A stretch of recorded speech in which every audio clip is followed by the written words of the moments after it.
بسم اللہ الرحمن الرحیم۔ قرآن کریم کی ایک مستند اور معتبر تفسیر ساوی میں سورہ اخلاص کا ایک بہترین اور آسان وظیفہ لکھا ہے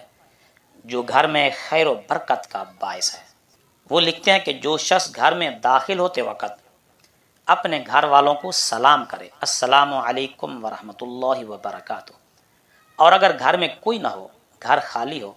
تو حضور اقدس صلی اللہ علیہ وآلہ وسلم کی بارگاہ میں سلام پیش کرے، السلام علیکہ یا رسول اللہ کہہ لے، اور اس کے بعد ایک بار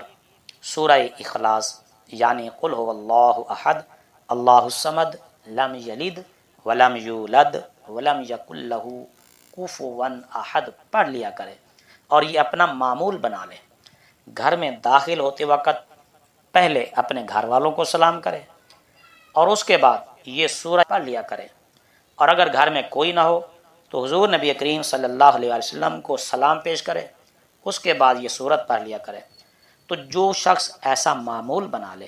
تو انشاءاللہ اللہ تبارک و تعالی اسے فقر و فاقہ، غربت اور تنگ دستی سے محفوظ رکھے گا، اور یہ وظیفہ بہت ہی مجرب ہے۔